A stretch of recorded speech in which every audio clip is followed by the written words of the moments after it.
I'm Jamie, aka Scumboy. I'm Andrew Walsh, aka Bat Phantom.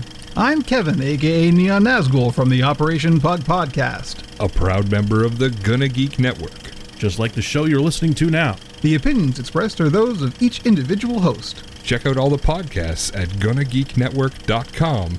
And get ready because geekiness begins in 3, 2, 1. Hello and welcome to episode 87 of Better Podcasting. In today's show, we're going to help you help yourself. Wow, that's so meta. In this week's Better Podcasting Download, we're going to talk about a refresh to one major podcasting service. And finally, we'll take your feedback on what's the one thing you're planning to change. Oh, I think we know what you would change. You told us a couple episodes ago. Let's start the show now. Welcome to Better Podcasting, a show where we talk about podcast tips, tools, and best practices to help you succeed with your podcast.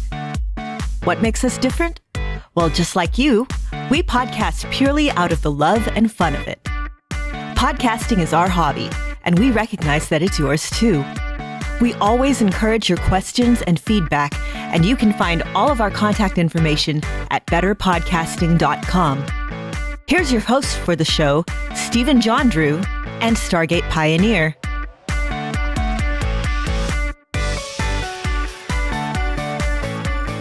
Hello and welcome to episode 87 of Better Podcasting. I am Stephen John Drew, and with me, of course, is Stargate Pioneer. The SP's in the house. It's after the Independence Day festivities, and we're ready to rock and roll on the downhill side of summer. Steven, you ready to get this going? Never. Yeah, typical Canadian. Yeah, we're here today. This is the first Wednesday recording. This is our new time. It is Wednesday. Now, it's not our new time, it's our new day, because we are slightly earlier than we'll be going. But yes, you check the Geeks.live calendar. If you go to www.geeks.live, you will see that we are now recording on Wednesdays. We will not be recording the next week, which is the week of the 12th. We will not be recording that week. That's Wednesday the 12th. But you will still get an episode next week. So after that, we'll be locked into our date and time, in theory. So once again, no episode July 12th, 2017, but we will hopefully have an episode to release the following Sunday. Sunday's the release day now, right? I don't know. I just do what you tell me to do. You're the one that whips me. You're the one that came up with the schedule. Come on. Once again, I am surprised people thought I could fire you. Hey, everybody knows the truth. And the truth is that you whip me. Power of perception. I love it. All right. So yeah, we're here today and we're going to give you the latest and greatest in the world of better podcasting, which is a show all about the hobby podcasting. But sometimes we like to give something away, don't we, Stargate Pioneer? Yes, we like to give our knowledge away every week, which is amazing. It's free. This podcast is free, folks. We're not asking for any donations, although a 2017 GMC Sierra 4x4 would be great to have. 6-passenger cab. Just saying, that would be great to have. But if you want to get something from Better Podcasting, we are giving away an Audio-Technica ATR 2100 dynamic cardioid microphone. It's both USB and XLR capable at the same time. It's a wonderful microphone. Every podcaster should have one. Matter of fact, every podcaster should probably start out with this or one of its companion microphones, but this we're giving away for free. It is brand new. And oh, by the way, Stephen, we've noticed that this microphone has a little bit of plosives, some pops, and they are more pronounced on the ATR 2100 than they are possibly with the AT 2005. It is professional cousin, I guess, or the discount Knox podcast microphone. So what we are giving away is the foam windscreen. Yep, this is just a standard on-stage foam microphone windscreen. You can get them on Amazon, I think, for $295. They've been $295 for a few years. So we're giving away both the microphone and the windscreen, and they can be yours if you tell us, why did you start podcasting or why do you want to start podcasting? You can get those to us at contest@betterpodcasting.com. Send us an email, send us a voicemail file, an MP3 file, or link us to something, link Steven to something, link him to something that might possibly be a virus. That would be awesome. No, don't do that, because I'm the one that edits the show and actually does the video production. So it's just like, then what's going to happen? I'll be down for weeks. Indeed, he will be. So go ahead and don't give him a virus, but give him a good Dropbox file or a video file would be great, because we have a video companion and we have a lot of fun on the video side. But if we could see your smiling face, that would be awesome as we play your contest entry. We have received quite a few entries. We're not going to go over them yet. You need to get these entries to us by July 27th, 2017. Now, you all mentioned while you were talking about the glorious Audio-Technica ATR 2100 that it does both XLR and USB at the same time. A lot of people don't know that. That is absolutely true. And in fact, that's something that I do when I am on the road using my mobile setup. I use the USB and the XLR at the same time. So I'm glad you said that. It is a very valuable feature. I used that feature on my AT 2005 when I was in my hotel room last week, because I was recording something both to Audacity and to my Zoom H5 at the same time. I wanted to do a little comparison on the road to see which sounded better. Guess what? The Zoom H5 sounded a little bit better, but hey, I had the option to do both, and it's great. And if you multi-record, if you multi-end or double end or whatever you want to call it and you're on the road, you can communicate with your co-host or your guest or stream live via your USB and record to your wonderful Zoom H5, Zoom H6, Tascam, whatever you have that will take an XLR entry into it. It is so versatile.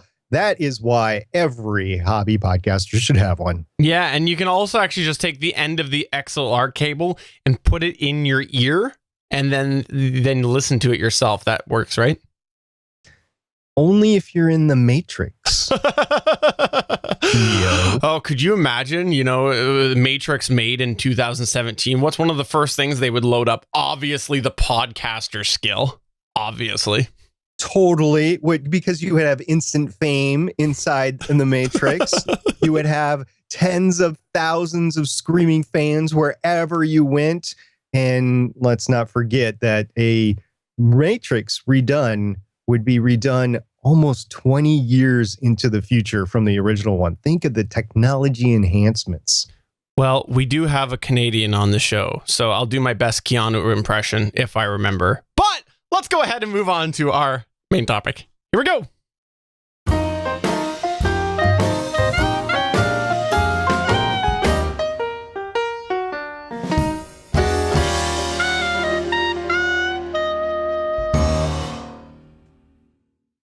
Man, this podcast can only do 88 miles an hour. No, that's not right. That's not right at all. It's not even the right reference. So there you go. Let's go and talk, though, today a little bit about how you can help yourself.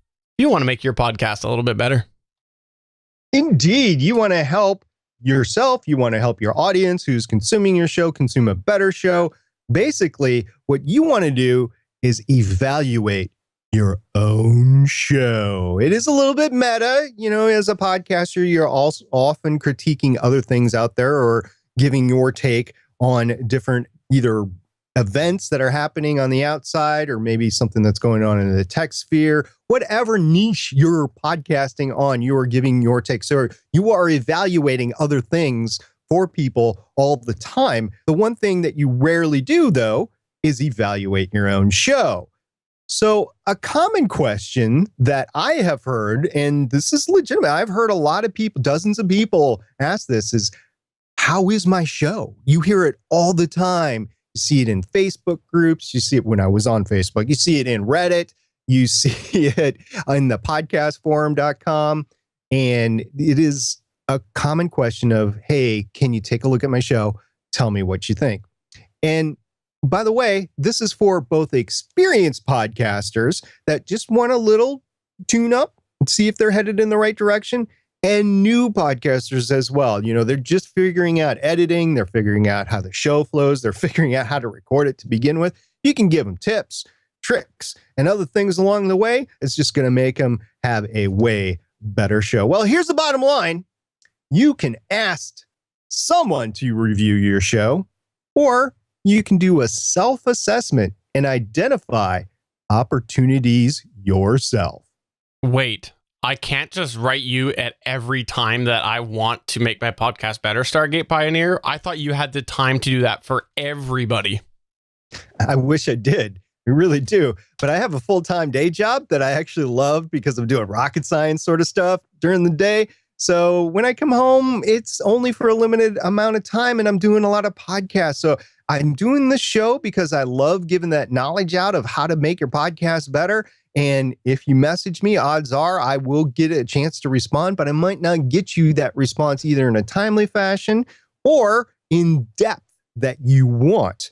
So I'm not always available for other people, unless you want to pay me $500 an hour, then I'll be available. All right. So where do we start if we want to self-assess? Well, let's start off with the easy stuff. This is the technical data, because this is something that it all plays a part within your podcast and how people perceive your podcast. And the technical data is really easy to look at. You don't even need to really listen to your show. This is talking about stuff like your RSS feeds, your album art, your ID3 tags, other things like that. And let's start off with the RSS feed, which, number one, I talked a little bit about tags. Let's make sure that your RSS feed tags are up to date. You want to make sure the credits are there. They're properly listed. You want to have yourself properly listed as the author. Do you have your website in there? Is the description appealing? Is it a valid RSS feed? That's a huge thing right now, because a lot of times people use a service or they build their RSS feed and people think that it's working fine. And meanwhile, you're missing a whole bunch of directories because your RSS feed is actually broken. There is actually a couple that are recommended. One is castfeedvalidator.com and one is podba.se. So it's like Podbase, but with a dot in between the A and the S. So these are things that you want to consider, because if your RSS feed is not set up right, it could be hurting you. The big thing that I always see in there is people use media services, which is great, but they don't have a link back to their own website. You want everybody going to your website. Put the link back to your main website in your RSS feed. Indeed. One of the things about an RSS feed in the ID3 tag in the podcast itself is when you've downloaded a show and you are not in connection with the internet, this gives you some idea of what's behind the podcast. And that is important, as well as one other thing is make sure your copyright date is up to date. Like Better Podcasting, copyright 2017. We had to update that twice now because we started the show in 2015. It is now 2017. So that is important to make sure that your copyright is up to date. And that is a whole legal thing, but it does give you some protection. Now, you mentioned ID3 tags. So for those not familiar with that, ID3 tags are actual code within your actual MP3 file. So as we've talked about, your podcast gets downloaded to your consumer. Now, the thing with the ID3 tags is they're actually becoming less important because information is pulling from your RSS feed. Now, there are still absolutely podcatchers which end up using that information and referencing the information right from the ID3 tag. Now, here's the thing, is a lot of these services actually have an option now where you can update the ID3 tags from the information you're entering to your media host. So that's why we kind of bunch the two of those together, because they're more and more going hand in hand, and you want to make sure that they are both giving you proper credit. And again, if you don't have it in there, you could be doing yourself a disservice. Right. You got to get that difference between the show level tagging and the feed level tagging and the actual episode level tagging. Another thing that you can look at really easily is your album art. So there's a couple of technical things right off the bat. Is it under 500 kilobytes? So if Apple Podcasts came out at WWDC just about a month ago, and they said you can have up to a megabyte. And we're still hearing from people that troubleshoot RSS feeds that it really is 500 kilobytes or under. Now, this might change when they change over to iOS 11 later on this year. It's 2017 in July. I'm expecting it to come out, I don't know, September, October timeframe, iOS 11. So we'll just see. Another thing. I have a little comment on the 500K, by the way, before we move off of that there. Please comment, sir. Here is my theory on it, is if you think about where most people are looking at your album art, it's on a phone. It's on a phone. So as somebody who does a lot of image stuff, the difference between a 1 megabyte file for an album art and a 500, yes, on a desktop, you pull it up full screen, you're going to end up seeing that it is quite a bit more compressed. But on a phone, it's not going to matter. So would I rather chance it and think that maybe some services are not pulling my information and thus potentially losing listeners and do the megabyte, or would I rather just do it safe and go 500 kilobytes? So to me, it's a no-brainer. Just stay under the 500.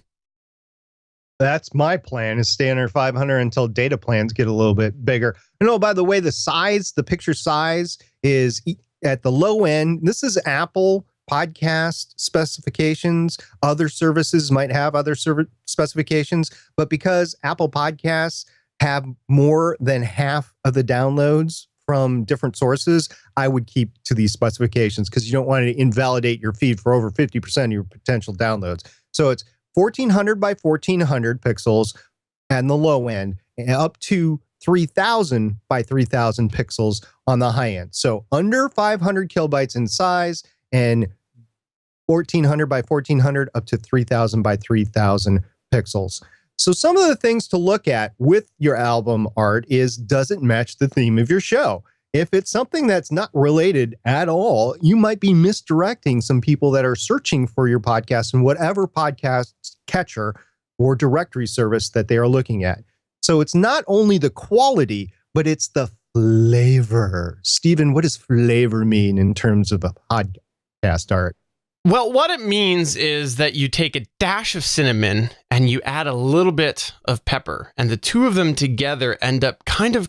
what it is it's the overall feel. So you take a look at something, and what is it that you see? You just get basically a string of emotions coming through you, whether you realize it or not, just from first glance at any art.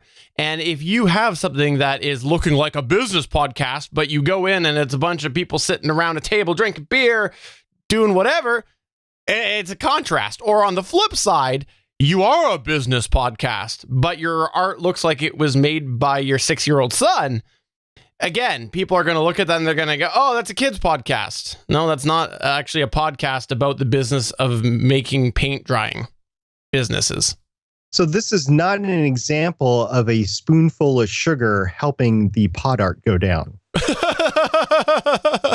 Oh, you took the day off to write that one, didn't you, SB? The entire day, yeah. But seriously, you got to make sure that, as SB says, that flavor matches your podcast, because otherwise it's just going to mislead people. A lot of times as you're scrolling through those listings, you're not paying attention to the description. You're seeing the art first. So great point, SP. Thank you, sir. Now, moving along, you have other forward-facing things in your podcast art. You have a website or a blog post somewhere where you're releasing this. Now, I know a lot of people post on SoundCloud, and that's their website. I wouldn't recommend it, but I know it exists. I know some people use their Libsyn page. I know people use their Podbean page, which is all great. And if you use those services, make sure you're optimizing them for the goodness, promotion, and SEO of your show. And if you have an actual honest-to-goodness website, whether it is WordPress or Squarespace, make sure you're optimizing that for your SEO goodness as well. Use applicable quote-unquote keywords. You remember keywords or meta tags back in the day? Well, they're all included in your article now because pod bots, or not pod bots, but search bots will go into your entire article now and search out for those keywords. So make sure those keywords are within your post, and make sure that you possibly use HTML tags. That's kind of useless now, though, right? Yeah. So A lot of times people with the keywords, they think that, okay, that's the important way that Google and stuff finds you. It's not true. But the thing that you want to pay attention with that is that your site isn't broken, because if you go and you have your own website and you've got all of these great SEO terms that are relevant to your podcast, and what ends up happening is your title tag is broken or something like that, or like a basic page title isn't in there, and Google doesn't really see it right, it might recognize you as a broken website. Now, I'm not an SEO guru by any means. I don't ever claim to be. I would not want to touch that with a 20-foot pole. But you will notice when you are searching for things, it is very rare that high up in the results do you see a website that doesn't have a title. So you want to make sure that your website is functional is what it comes down to, but don't really care about that HTML quote keyword tag. That's not the keywords we're talking about. Make sure you have subscribe buttons on your website. Make sure that you have some contact information on your website. You know, a lot of people will post their podcasts in different places, and it might catch my eye. And if it catches my eye, I want to go back to that individual and say, hey, nice show. I've had 3 different shows that have come out that are really good shows within the past couple of months, and I've wanted to go to the individual in question, send them an email or even a tweet, and there was no mention of any social media presence anywhere. I had to ferret it out through search results, and that's not good. You want to make it easy for your listener to get a hold of you. I am an advanced listener. I will know to search your RSS feed for contact information if I have to, but other people won't be able to do that. So make sure all that information is readily available on your web page. Also, while we're talking sort of within the realm of web space, what about your social media space? Is that really easy for people to see? What are your accounts? If you're on Facebook, if you're on Twitter, if you're elsewhere, make sure you're talking about it and make sure people can find you, because it's all discoverability. It is all discoverability. And again, if you're trying to look at your show and think, how can I enhance it? Are you using those properly? Are they active? I got to admit, I got to come up with a plan of attack for Better Podcasting's Facebook a little bit better, because I don't do as good of a job as you used to do, SP. And we're all about group learning, so I can admit it here. While I make jokes about you not being on Facebook, unfortunately, Facebook is a much worse place without you on it. Thank you for saying that. And if anybody at thefacebook.com is listening, you can get a hold of me on Twitter at Stargate Pioneer. In the meantime, yes, make sure that you're active wherever you are actually on social media, whether it's Instagram, Facebook, Twitter, Reddit, I don't care where. Make sure you're active. And make sure you have the time to be there. If you can only keep up with one account, only go with one account. Most people can be active on maybe 3 different platforms, but remember, you might have a show level account and a personal level account, and it all takes a lot of time to interface with. So if you have co-hosts, you can have a joint social media account, but make sure it's active. I don't know how many times people have asked me to review their show, and I go in and all I see is one automated post per week. Hey, our new episode's out. Hey, our new episode's out. Hey, our new episode's out. And there's no interaction either way. And it's just a desert, and I appreciate the notification, but there are other ways to do that. If you're not getting any interaction on that social media platform, it's time to shut down the account and move on to other places. Yeah. And finally, the last thing in the technical data before we move on to your actual podcast itself is, how is your MP3 being rendered? Are you using at least a 44.1 sample rate? Are you using a reasonable bit rate? We mean 64 kilobits or higher. Me personally, I'm a big advocate for higher than 64. I think 96 should be the minimum, but 64 is a widely accepted minimum. If you go lower than that, it starts to sound pretty crummy. Now, we're also talking mono, because if you go to stereo at 64, it's not going to sound as good, generally speaking. And then make sure your file size is easily downloadable. I'm not waiting an hour to download your podcast if it's 3 gigabytes. Not happening. But should it be under 100 megabytes? Yes, that would be a good, fair number. And also, are you using constant bit rate as opposed to variable? This is again, an emerging hot topic, but right now a lot of people benefit and a lot of players benefit from the constant bit rate. And finally, is your audio at a reasonable actual listening level? There's a whole thing called LUFS. I don't want to get into it here. It is a big problem that is still debated right now, but LUFS, you want to be minus 16 / minus 19. Those are the numbers you want to know. Look it up. Maybe we'll do a future episode on LUFS, but for now, it is a loudness standard that you want to be aware of, because if you are way too quiet, potentially someone's coming into your podcast, and they're going, oh, I can't hear. I don't want to turn this up. Or they hear the opposite, that you're just like sounding like I'm really, really loud. And then, it doesn't go so well. Or if you have your intro at an incredibly high volume level and then you start talking really softly, It is really annoying. I will unsubscribe. I have unsubscribed to podcasts that do that. First of all, they're playing 2 minutes of music at the beginning and the end. And second of all, it is louder than anything that they're actually doing for their regular podcast. Yes, I'm going to unsubscribe. Oh, by the way, the file size limit of 100 megabytes, that is set by a lot of cellular carriers, that they will not download a file on the go if it is 100 megabits or more. I know it's a setting on the iOS devices that you can knock that off and actually download higher sized files, but for the most part, 100 megabytes and less is what your cellular carrier wants you to download, because otherwise you're going to just burn through your data left and right. So that's why they put it in as a protection, and I agree with that protection. So you as a podcaster, make sure your podcast is under 100 megabytes. Now, if you have a 6-hour show and you're at mono 96, it's going to be a big file. So just keep that in mind, that the longer you go, the bigger the file is going to be as well. Absolutely. Now, let's turn to looking within yourself, the content, the actual podcast, this part that people are listening to. Well, SP kind of talked about it, your show opening there. There's your number one thing that you want to start off by looking at when you're analyzing your podcast. You have to find a right balance. And I was so happy to hear Emily mention this when she was on the show a couple episodes ago, is that you need to make sure your podcast opening is not just excluding a certain demographic. And what I mean by that is, let's say that you start off your show and you talk as if everybody has heard you before. Well, a new listener coming in is not going to know who you are, and they might feel a little bit lost. They might feel like they're running to catch up. And we don't want that. You want to make sure that you are welcoming, introducing your podcast to a potential new listener.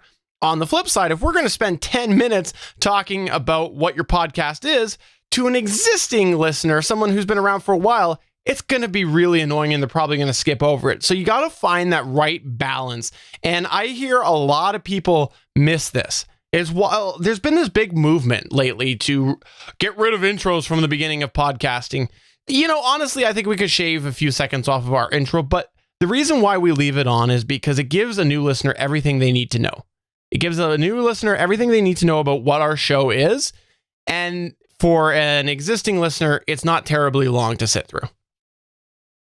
I enjoy our intro. First of all, it brands us as being part of the network, the GonnaGeek.com network. I love that. And the way that it's crafted with the camera starting up, I like how it's the start of a show. That's awesome. I really like that. And it's part of the GonnaGeek.com network. And then we go into the announcement of everything that you need about the show. And then we welcome everybody to it. So everything you need within 2 minutes. I think that's fun. As Stephen said, in some people's cases, it might be a bit long, but I'm staunchly against the jumping right into the content. I really dislike that. If it's a cold opening, yes, but then you go into an intro after the cold opening, and the cold opening is only 15, maybe 30 seconds at the most, and it's entertaining, and that's what it's there for. So that's the only deception from a regular opening that I like, but just a cold opening or opening into the show I don't like. Yes, Stephen. Admission time here. We have not planned this. I want you to admit, SP, whether or not you have turned down a potential podcast that you've been looking into subscribing to based off of the first minute or so. Absolutely, I have. I absolutely have too, and that's why your intro is super important. I've actually had it where I've gone to listen, and I've just felt like I am on the outside of an inside joke, and I just don't get it. So I really like to hammer home: is your opening welcoming? This is again the number one place you should take a look as you're trying to make improvement. Yeah, you should, and then beyond your opening, compare your audio to others in your niche, in your class of podcasts. You don't want to compare yourself to somebody that's getting millions of downloads because they're in a different place than you are for a lot of different reasons. Their audio quality might even be worse than yours, but they don't need good audio quality. All they need is listenable audio quality to retain their audience. So make sure that you are at least as good or better than other podcasts in your class, because I will leave a show for poor audio. I won't stay with it because it's got great audio. I'll stay for it for the content. But if it's got poor audio, I'm not going to stay with it. So compare your shows to other. I guarantee you, it's very rare to run into a podcast that is completely alone in its niche. There are probably several podcasts on the hobbyist angle, at least, that are in your genre, in your niche. So compare yourself to them. Don't try to emulate them. Compare their audio quality. And if you find that yours is better, great, stick with it. And if you find that yours is worse, increase your audio quality because you'll drive people to their show just because your audio quality is bad. Now, the next thing, and this is one of my favorite areas of what we're going to talk about, is you want to start a count of how annoying you are. That's right. You're annoying on some degree. You are absolutely annoying. Some of us are more annoying than others. Whatever. But no, seriously, everybody has a nervous tick. Everybody has something that they do when they record. And it could potentially be annoying to somebody. For example, the ums or the ahs or the ticks and other things like that, right? Like, absolutely, these are habits that we've formed, and you want to start being real with yourself. Listen to your show just from that perspective. What do I find annoying right now? And start counting it, because if you count it, it is going to help you recognize how much you're doing this. And maybe it's not terrible and you want to go on and find something that is worse. Being aware of these ticks is the first step to breaking them, because again, it's a habit. And so counting is a big way that you can break this. In preparation for last week's show, I listened to episodes 11, 12, and 13 of Better Podcasting. And I found myself saying, or whatever, or whatever, or whatever, or whatever, or whatever. I messaged Steven and I said, I am going to shoot myself from a year ago because this is annoying as crap. And he said, well, you don't do that anymore, or whatever. That's what he said back to me. So. I was like, thanks. Reach through this phone and strangle you on that one. But yes, be aware of what you're doing so you can solve it. Either train yourself to not say the words or edit it out, and you will be moving. And one thing that bugs me myself is I double start words. I will say words multiple times or start them multiple times before I actually get them out. And that is something that I am personally working on, or whatever. Are you really working on that? But no, seriously, these are the type of things, and the reason we're sharing our own personal tics right now is because we want you to know that everybody has them, and be real with yourself. And if you're saying to yourself right now, no, I don't, you're wrong. Just gonna go ahead and say it right now, you're wrong. You have something that you can work on. But next thing that you want to do is time yourself. This one here is huge. Right now, I'm looking at the clock, looking at the time of our recording, and I'm like, okay, Steven, you can afford to talk about how you're looking at the clock as you record the show. Now, if you go back and you're listening to your show, try to break it up and take a look to see, does it all make sense? Now, if you have a show like ours where there are different segments, you want to make sure you're spending the right amount of time on the right thing. For example, here on Better Podcasting, we have a rule that there will never, ever be more than 30% of the total time spent with Steven talking. It has to be mostly SP. We look at the waveforms every week and we analyze how much time Steven talks and how much time SP talks. And if Steven talks more than 30%, his pay gets docked $10,000 Canadian per episode. So that's like 2 cents American. So it's really no big deal, but it is a possibility. So yeah, you want to make sure that you're not wasting time. You want to make sure that you're not monopolizing your podcast. On different occasions, I've gone to different co-hosts on different shows and said, look, I need to get you involved in the show more. You're not contributing as much as the other hosts. What can we do to get you involved in the show more? And we've made changes to enhance that, because I don't have people on my shows to sit there and do nothing. They are there to contribute, and I want to hear what they have to say. Matter of fact, I would be awesome if I didn't say anything but the intro and the outro every week and just have them go for it on the other podcasts. But that's not really realistic, but I would be fine with that. And yes, get the other hosts involved as well. And don't waste time. If you are blabbing so much about some unrelated topic, and we take those tangents, Stephen, from time to time, either jokingly or we run into the side of the cliff sometimes, but we do it in a comedic value to give the listener some additional value with the show. And we even talk about moose from time to time as a ecological conservation thing. So in any event, we do this from time to time just to make just to break up the show and continue it as interesting for the listener. But if we spent this whole podcast talking about moose, first of all, I'd probably shoot Steven, then I'd shoot myself, and then I'd shoot the moose. Because that's not what people are here for. Episode 100, the Moose Cast. Let's do it. No, just joking. Please no. Please no.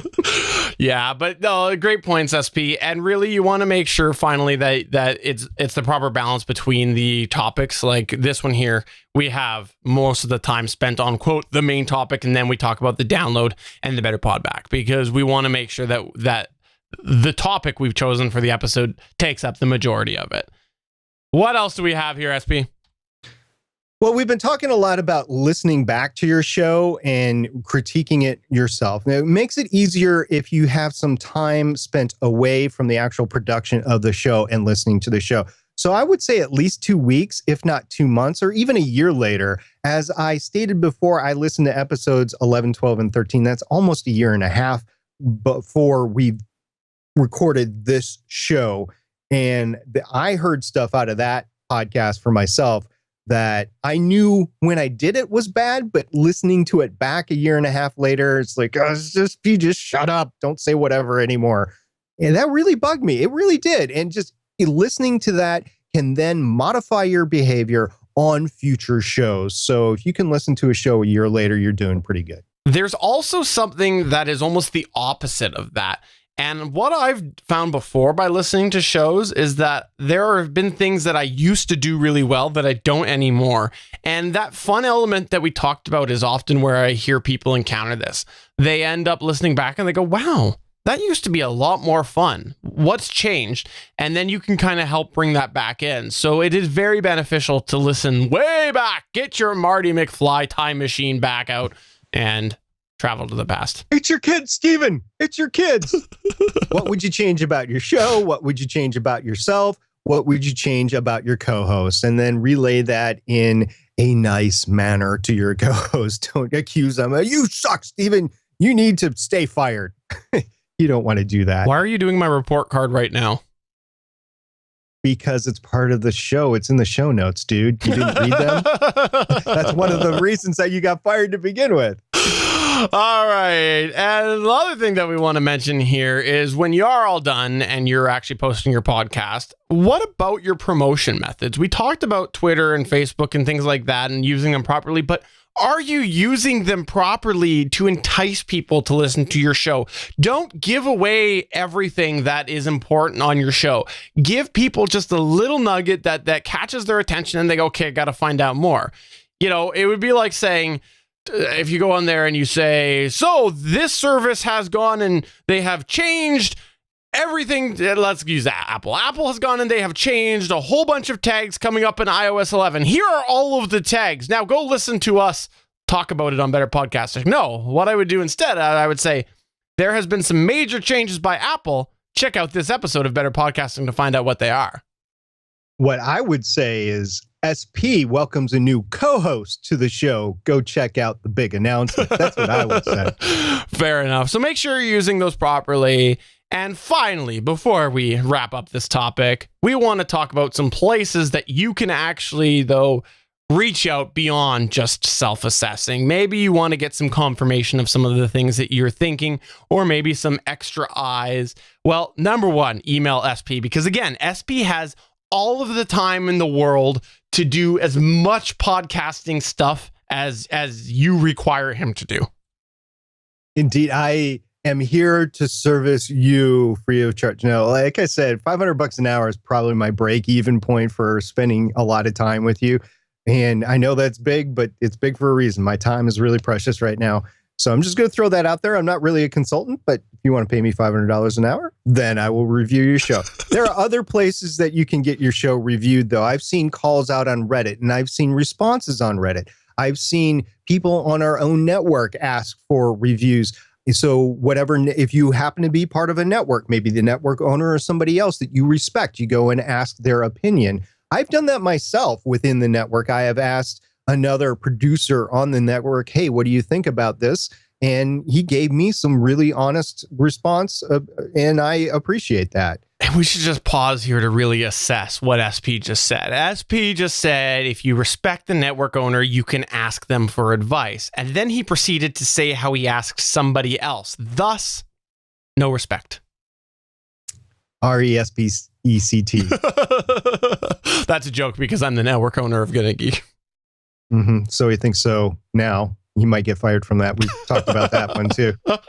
And then also, if you're part of a community like Emily is with hashtag Podern Family, maybe somebody over there can review. But there is one place that we know of that you can come to ask for a review that you will definitely get a response. And it is at thepodcastforum.com if you want to just join the forum. And there is a whole sub thread available to have your show reviewed. We've done it a few times with different shows. Like I said, it might take a little time, but if you're very specific, say, hey, look, I'm an open book, hit me hard. I've been doing this for a while, or I'm brand new. What can I do differently? Set the bounds and people will respond in kind. So what you will get is you will get a quick look in any of these areas by some other gung-ho podcasters, because these are people that are taking the time to go listen to your stuff and give you an honest feedback. They could vary in experience level. You could be getting somebody that hasn't even started podcasting yet, but might be really involved in some other broadcast form like radio. Or it could be somebody that just started and has 5 episodes. Or it could be a very experienced person that has 500, 5,000 episodes behind them.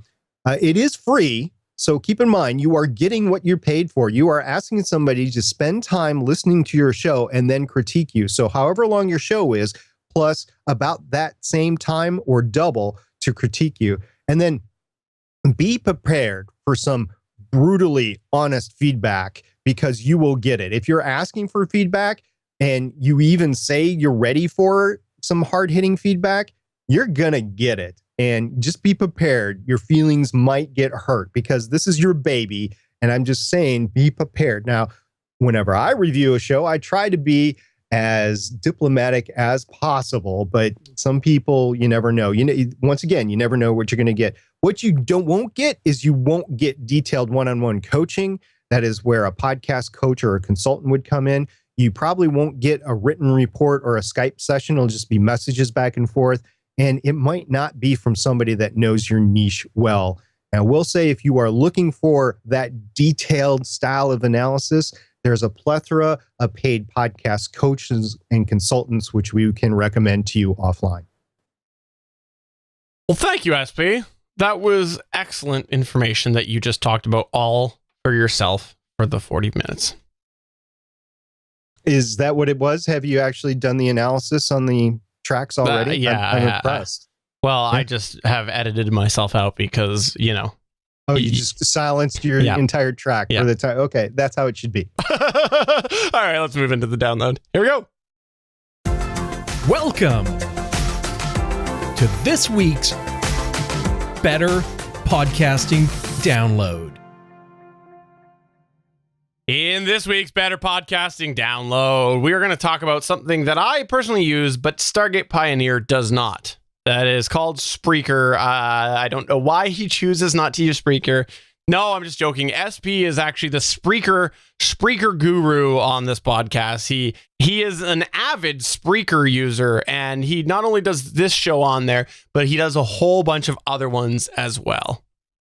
I use Spreaker not as a media host, but as a content distribution system for live shows. It actually streams live audio and then keeps that live audio there for the listener before the actual podcast is dropped later on wherever it's hosted. Usually, if it's me, I'm hosting on Libsyn. Steven, I know, self-hosts Gonna Geek. So all of these shows, though, that I am involved with are on Spreaker for when I participate. I actually broadcast the live audio through an additional computer in my studio, and it is made for those that can't participate with the live video show but still want to hear it live and maybe comment live. They can do so with audio. Some people can't listen live to the video or watch live on the video due to data streaming constraints, or maybe they're driving or something like that. So that's where audio comes in, and it's less of a data usage for streamers. So they have changed the back end of the content management system of Spreaker over the past year. I know Rob Greenlee over at Spreaker has discussed this in different forums. I have just been waiting for these changes to roll out, and they've been rolling out sequentially, not all at once. They didn't make one massive change, and as they've been changing things, there's been more and more things that I have used and seen that are just not available anymore, but they've replaced them with new availability. So first of all, if you go into the actual content management system, there's 4 main tabs on the left side, one labeled all shows, one labeled statistics, one labeled monetization, and one labeled settings.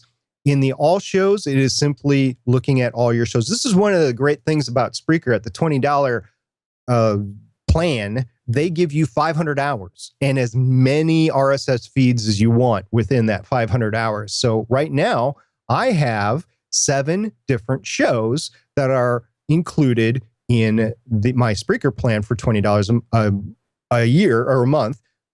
The disadvantage is it's only 500 hours, and I'm rapidly approaching, and people laughed at me a few years ago, but they said, oh, you'll never get there. Well, yeah, I am actually getting there right now, where I'm going to have to go in and delete old content in order to put new content out there, which is okay because it's not my main podcast host. If this was my main podcast media host, I would be concerned about that, which is why I don't recommend Spreaker for those that are hosting it for their podcast.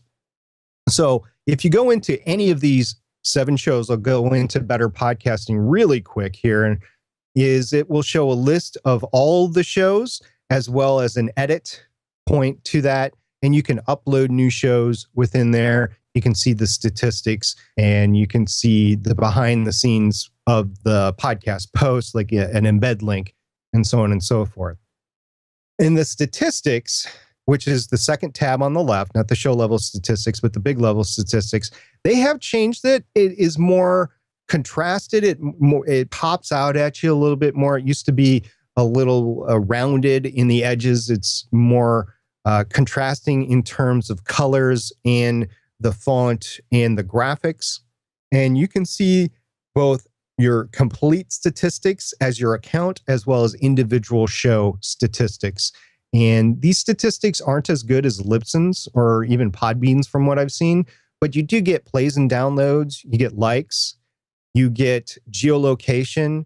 At a higher plan level, you can add demographics and devices, but at the lower $20 level, you can get sources and followers as well. So that's all in the statistics, and it pops at you a little bit better with this new revised behind the scenes statistics, I think.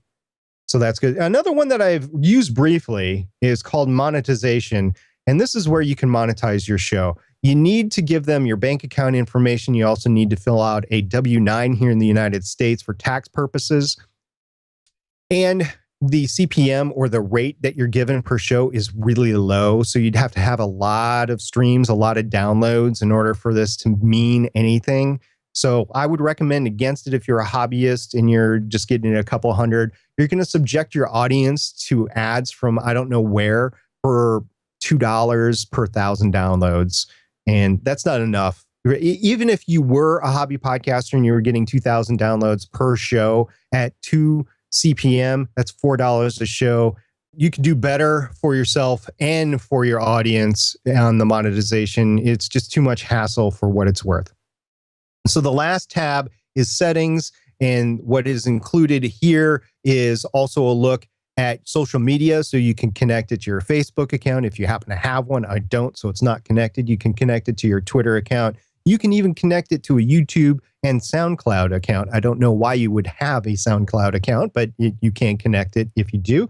And you can connect it to your Tumblr account as well. So that is the new Spreaker behind the scenes content management system. On the front end, because you, as a user, you can go in and you can view your profile just like anybody else. This hasn't changed yet. I suspect there is going to be a change coming to your public profile page soon. So keep your eyes out on that. I do like the changes that they made. I still can't recommend Spreaker for a main podcast media host just because of the 500-hour limit, but everything else that they're doing seems to be fine. I also think the stats are more complete in other areas. Like I love my Libsyn stats. I don't know what is about them. I guess going back and I can do individual shows. I can see individual days, and it's just so versatile in there. I really like it. And maybe they've made it too well over at Libsyn because I obsess about them, like the day one, day two download thing. Whereas under Spreaker, it would be a little bit more difficult to do.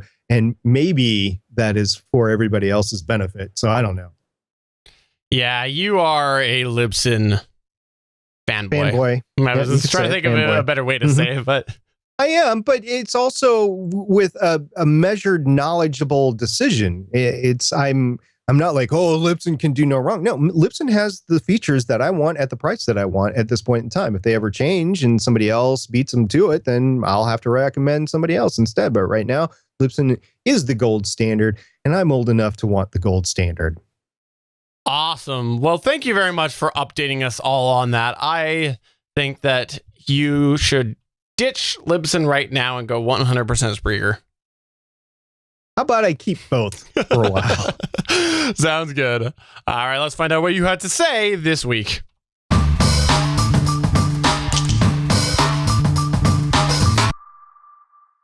Okay, in this week's Better Pod Back, let's start off with a thanks. So let's give a thanks to, go ahead, SB. Thank them. Are you talking about, thank you, Ryle Davis Jr.? Yes, that is exactly.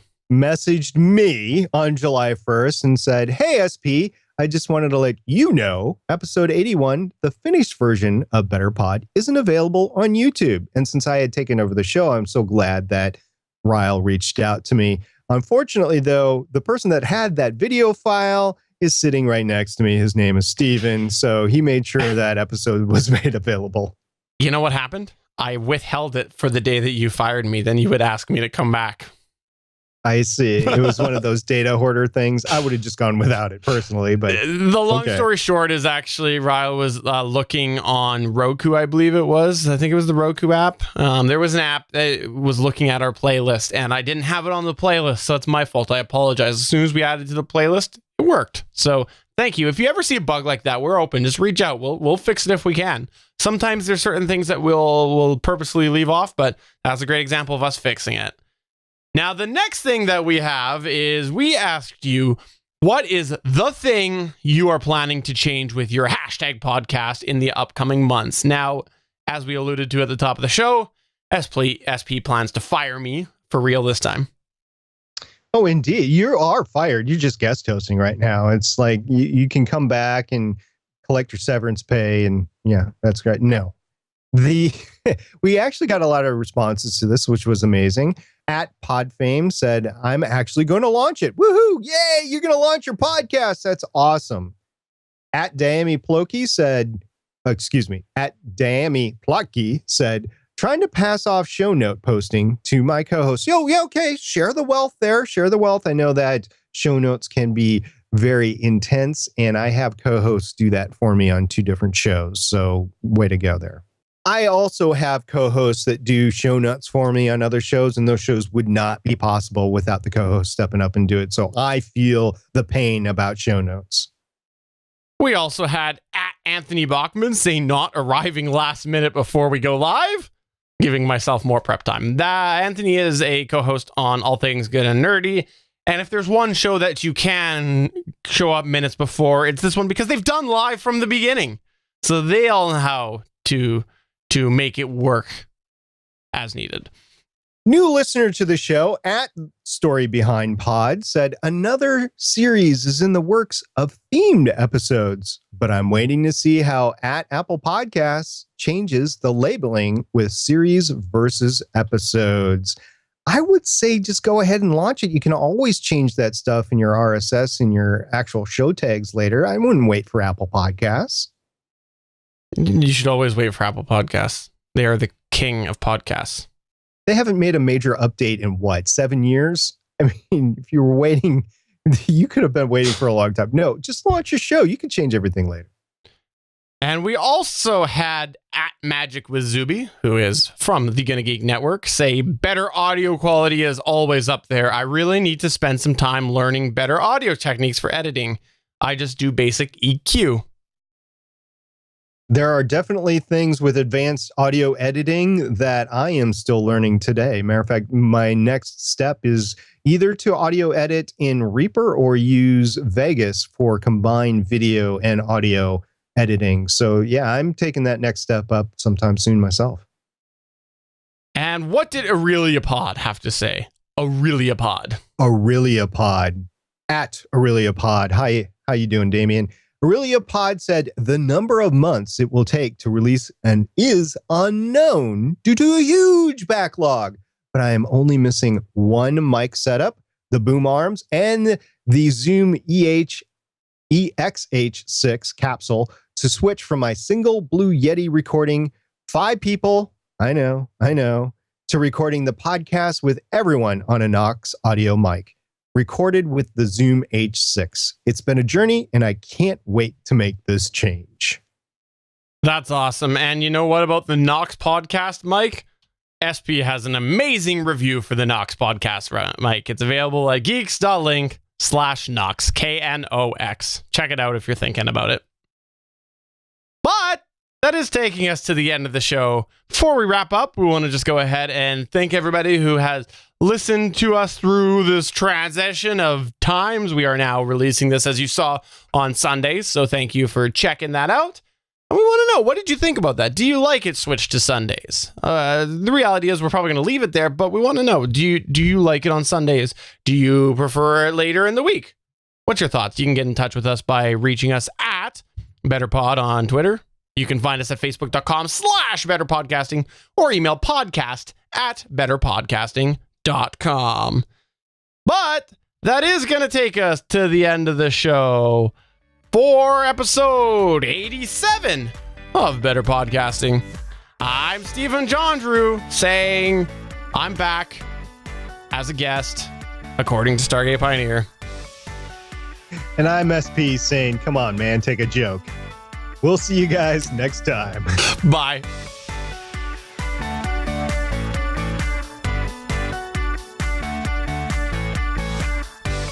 Thank you for listening to another episode of Better Podcasting.